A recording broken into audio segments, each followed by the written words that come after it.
Well, Mike, it's a pleasure to meet up with you again. We've chatted with some other folks here at the museum, but it's nice to talk to you now. And thanks. Yeah, you're going to chat with us about these new trucks here? Right. So, as we have gotten serious about preserving fire service history, it's amazing the number of people who have fire trucks in their barns and garages. Wow. And so we've picked up a number of important historic donations over the last 12 months. Okay. So one that's right behind us is an old City of Midland Peter Purse truck from the late 1940s. Right. And it runs very, very well. But as you can see, we have a little bit of cosmetic restoration that we'll be working on. And this is one of our project trucks for this summer. I'm sure that's the fun part of it all, being able to, get it all fresh and new. Well, and to get it to run and pump, because again, what we really try to do is show people in normal villages, towns, and communities the kinds of fire trucks they would have had and how they worked. Anything else new you got coming? We do. We have one more truck that we picked up, courtesy of the Dow Chemical Foundation, that we'll go inside and take a look. All right, let's go. Well, Mike, here we are. Tell us about this one. So this is a truck from 1990. It was in service at the Dow Corning Chemical Plant in Midland.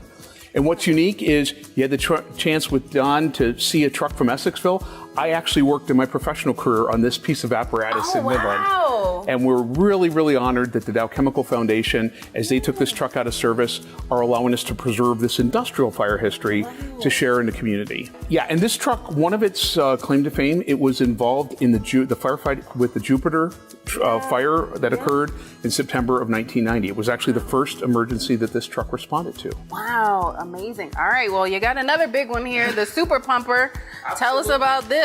So, in 1964, the city of New York, through Mack fire trucks, bought what was, and today still is, the largest single fire pumper in the world. Wow. It pumps 7,700 gallons per minute and is basically called a fireboat on wheels.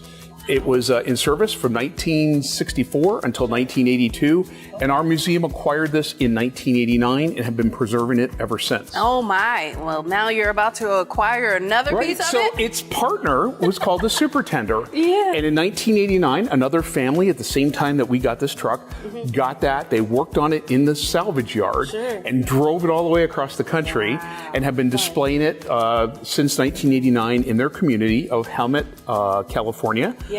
We had the fortune of being able to acquire that back in May, and we publicly announced that just a few weeks ago. And so the two pieces of iconic firefighting history, the largest pumper tender combination, will be here available for public display. Well, tell the people if they want to find more info about volunteering, getting information about everything here. Tell them how they can find it. We're connected in a lot of ways. 888-888-1270. Call us and leave a message if we're not here. toyandfirehousemuseum.org is our website, and you can follow us as the Antique Toy and Firehouse Museum on Facebook. As Don mentioned, no matter what skill and talent you have, we have a way to incorporate that, from people who want to be tour guides to people who want to help us with historical preservation or mechanical preservation of our apparatus. Awesome. Well, thank you so much. Thank you to all of you for taking us around. Oh, well, thank you.